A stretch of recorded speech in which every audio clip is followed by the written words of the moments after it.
My name's Matthew Greentree. I'm the Managing Director of Ausgold. Our project's focused in Western Australia. It's a 2.1 million ounce gold project, and we're getting down to business and turning that into a mine. Getting down to business, that sounds good. Yeah. Most people just like to come and talk. Yeah, sure. Hey, look, so you're on the road now, right? Absolutely. Lots of meetings, lots of road shows. What are you trying to get out of it over here? Look, I guess we're coming out of COVID lockdown period, particularly in Western Australia. It's been very, very difficult to travel. I'm trying to put a face to a project. We've made a few very large leaps with the project development over the last year, particularly. And now I'm trying to tell people what we're doing and what this is going to look like. Right. Okay. You feasibility stage. Give people some of the numbers around that so we get a sense of what you're about. So last year was a big year for us, or over the last year.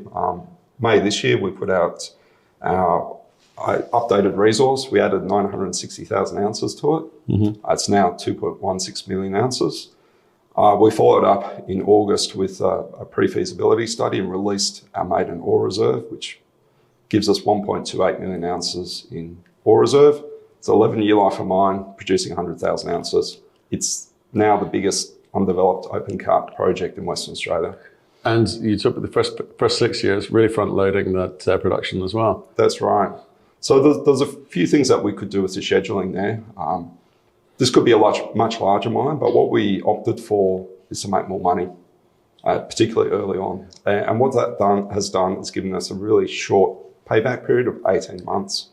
Yes, I saw that. See, I find this sound very, very interesting. And you talk about lockdowns of. Everyone's had a lot of time to think about the projects, haven't they? That's right. You know, where different companies are coming up with different strategies to kind of get them through the choppy waters, depending on where they're at. You happen to have quite a big reserve and resource. Front loading it is interesting. Get the cash out. But why? Is it because there's more exploration upside to this thing, or is it acquisitive? So. Yeah, we think so. Right. When we really decided on the plant design. The main criteria was we had a sizable resource, and the 3 million tonne per annum at the grade gives us 100,000 ounces. Yeah. When we started scheduling it, we found that there's a couple of periods in there where if we could accelerate the grade through those, the grade in the first 2 years, for instance, is over 1.7 grams per tonne from a head grade of life of mine of about 1.25. So that's a big jump up. You pour in more gold bars, you're making more money. In that period, you want to pay down your debt and just get on with business. Right. And we do see opportunities for growth, and that's part of the strategy here.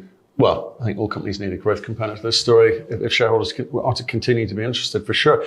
Let's talk about the study phase. Okay, Again, difficult market, inflationary environment, supply chain issues causing all sorts of strife when it comes to CapEx and forecasting CapEx, right? Sure. Some companies are slightly nervous about putting out economic studies at the moment because the numbers are changing from PEA to PFS and PFS to feasibility study. For you, are you kind of conscious of timing that right? Yeah, that's an important point. I think we probably picked partly the top of the market when we were costing this out. And I know a lot of the analysts were quite interested in what we were going to come out with because it was hard for them to gauge where the market was at. But we got some very competent engineers into the project who and a lot of experience brought in there with recent builds. So we actually have a pretty good handle on what things cost. Right, and given this is sort of the lower end of the grade spectrum, there's nothing wrong with that. But the lower end, you've got to be quite efficient with the allocation of capital and the engineering. There, you are open pit. It helps, but just can you give us a sense of the numbers in terms of the economics? Well, there's a couple of things that we have wins on. You say it's lower grade, but the first 6 years, it's not really. Okay, what are you averaging? It's 1.5 grams over those first 6 years. So it's a pretty solid operation. In the first couple of years, it's closer to 2 grams. Okay. That's a pretty good set of numbers. What are your margins? In terms of what are you per tonne or so look, we were sort of making over 100 million per annum on free cash flow. Yeah. So across the project, I think it was 535 million. Yeah. Okay. So there's a reasonable amount of free cash flow there. We've also got some tax credits which help. Really? I mean, how's that work in Australia? In Australia is the exploration expenditure gets offset, so you get 30% of your money back. Right. Okay. So you clearly scale is good. Yes. You will continue to grow that. That's right. Continue to allocate capital, but first things first is what, get this definitive feasibility study out of the way, or will you do exploration alongside? Well, we can walk and chew gum here. Good lad. We've got two teams. Well, tell everyone about the team. I obviously recognise Richard Lockwood, but you tell us about you and the team. So I'm a geologist by training, so obviously I've got a bent towards making sure we get the geology right. Yep. There's been a few projects go sideways because of that. We're not going to be one of them. We also have, some good experience, as you alluded to, on the board. Richard Lockwood has got decades of experience in financing these sort of minerals projects. We've also got Jeff Jones, who's the Managing Director of Geoengineering. Obviously brings that development and process engineering capability to the board. So we've got some pretty good people there that really show what's going on. And underneath us, I've got a very good, competent studies team and a very competent exploration team. And that's how we've been able to deliver the ounces we've had. We found 960,000 ounces in the last year or so. We did that at $11 a resource ounce. That's pretty efficient use of capital. That is efficient use of capital. So where are you with the money at the moment? We're about $8 million. $8 million. Okay, and that's allocated to what? So there'll be a portion to continuing exploration. Yeah. And then there's about $4 million to studies. So, the study will be $4 million. And timing on that? So I expect to see definitive studies out in the third quarter next year. Okay. So we're getting down to business with that as well. We're making sure that keeps moving alongside the exploration. We know from the study we've already completed there is a mine here ready to be developed. The exploration upside is potential scalability and also just longevity. Right. Okay. And with regards to, and give a sense of from PFS, what was the kind of capex number? It was $225 million. So that's not too bad. It's not too bad at all. Right. Given how you'll probably split that 60-40. Yeah, usual absolutely. thing. Absolutely. And there's cash coming in the door from an early stage in the mining. Right. And tell us a little bit about the share register. Like, have you got a lot of institutional, or is it mainly? Yeah, we do. It's like all companies, they've become more institutional as you advance the project. We've been really lucky to get Dundee Goodman in. Yeah. They've followed their money across a couple of capital raises. Right. And now hold 13.5%. And we've also got Jupiter Asset Management, hold 6%. So they just came in recently. Okay. There's a number of smaller funds that sit there at sort of 1-2%. Right. So we'd expect those to, as the project gets de-risked, to increase their position. And what about you boys, the management team? The board hold 12%. Okay. So there's a pretty big chunk, yeah. Okay.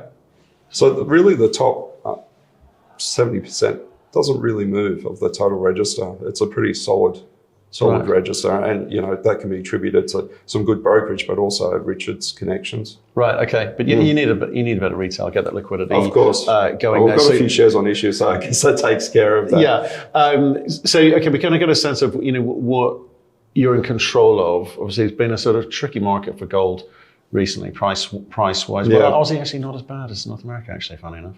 Well, it's the Aussie dollar.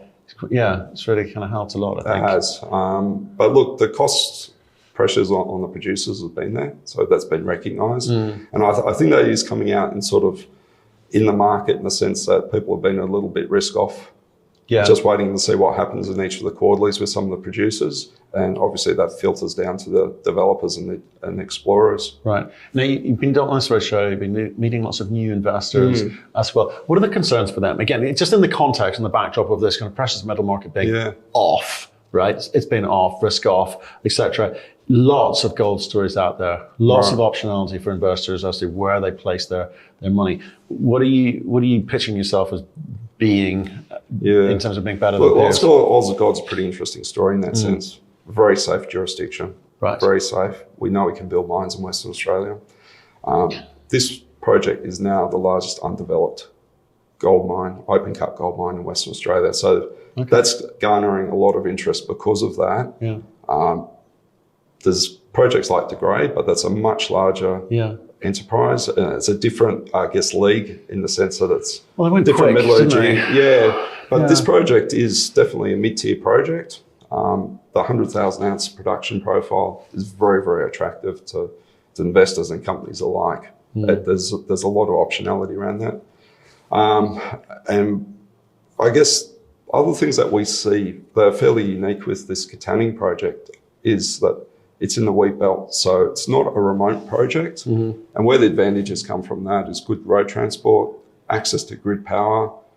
There's 3 towns within 30 kilometres, so they're actually not too close, so they don't interfere with the operations, but they provide an option for accommodation and also attracting good workforce. Now, that's something that's really been an issue in Western Australia. I have been hearing. Yeah. Absolutely. Not just in terms of the fly in, fly out type stuff, but actually people are being able to move across states. It's insane. Well, that's right. It's been 3 years that it's been disrupted. So we haven't been able to bring in people from overseas or even from Sydney or Melbourne or wherever else. It's now been realised in the job numbers and the availability of people to do the work. I kind of expected Western Australia to start drifting offshore away from the rest of Australia.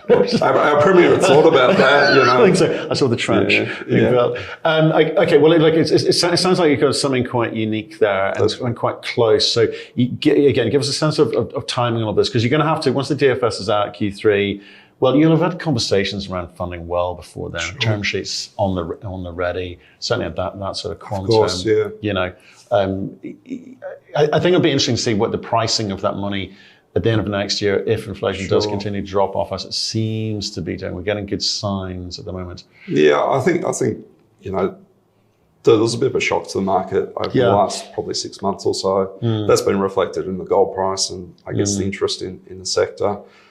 Financing probably wasn't as easy as it was a couple of years ago, for sure. But I think the lack of quality projects may make this somewhat easier.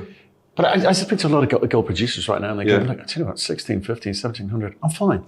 There's no problem. I can make money. Good projects, not marginal projects. Good projects can make money at that.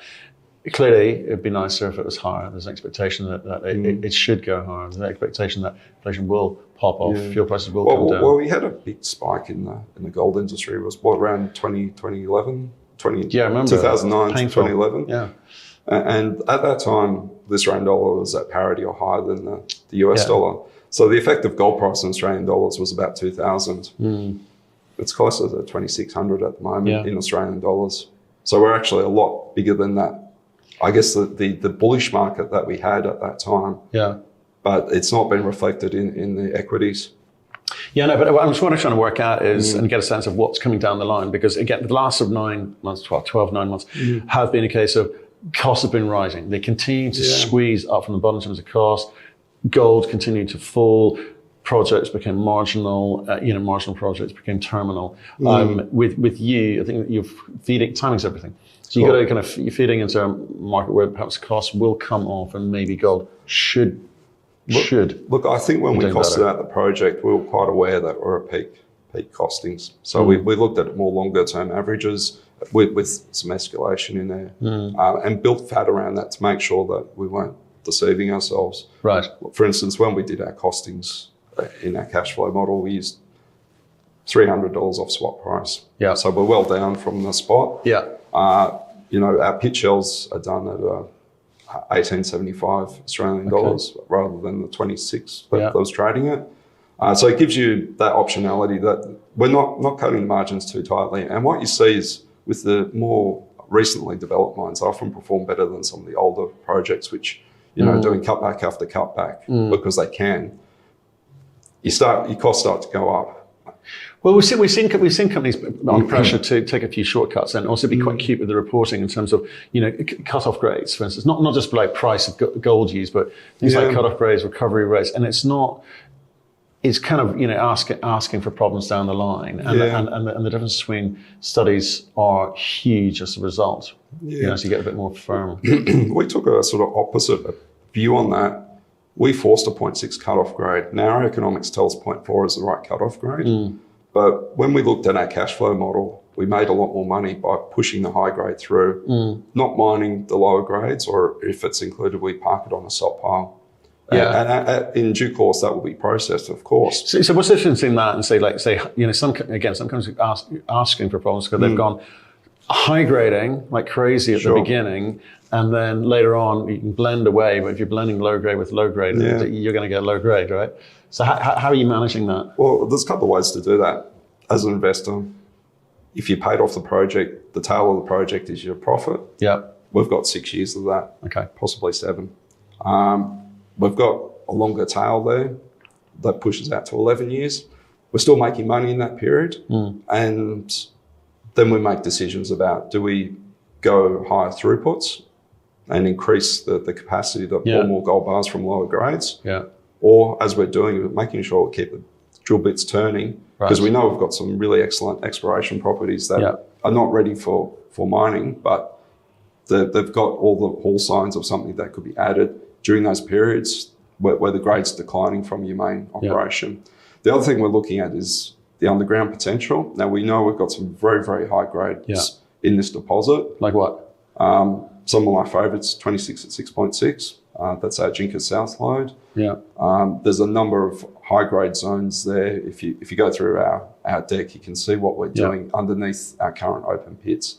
The highest grades we've seen here are sort of over 100 gram meters. So that we're seeing that value there. Now we just need to put some drilling deeper into the project, because most of the drill holes have stopped in that first 200 or 300 meters. Right. Okay. So how far have you gone down to date in terms of testing? So we've drilled, our deepest hole was drilled about 3 or 4 months ago, and that's 550 meters vertically. Still mineralized. Yeah, so it's still mineralized there. Wow. That's within an 800 meter gap in our resource. So there's opportunities to fill this out. Now, this is an open cut operation, but having some high grade material there in an underground, ready to go when you need it, is of great value to the project. Well, good luck with that next year. So how much did you say on exploration? So I've got about 2.5 million. 2.5 million for that? Yeah, but we've done some smart things too, right? Like, remembering it costs us $11 a resource ounce to deliver. Super. Great numbers. But we've also been able to go to the state government. There's a co-funding scheme. So some of those deeper holes we're talking about for the underground are going to be half paid for by the West Australian state government. So that's great. Yeah, so you can drill 2 holes instead of 1. That's not too bad. Yeah, that's great, isn't it? And why is that? Why? They want to see development. You got to remember, West Australia is pro-mining, pro-development. And by encouraging companies to take more exploration risks rather than just sinking it into tight resource development. So this money is always for more risky propositions, but on good technical basis. They'll give you the money to do it. So we're protecting our investors by doing that somewhat. That's a really nice number. Yeah. I mean, obviously won't affect all of your drilling, but for the ones that qualify, 50%. But I think over the year, it's sort of equating to, I think, probably close to $1 million worth of drilling. Okay, so 40% on top of your, that's not too shabby. Okay. That's not too shabby. We'll take that. So some good news flow from you next year. Yeah, Stay in touch. Let us know how you get on, because it sounds like a really interesting project. Absolutely. Thank you.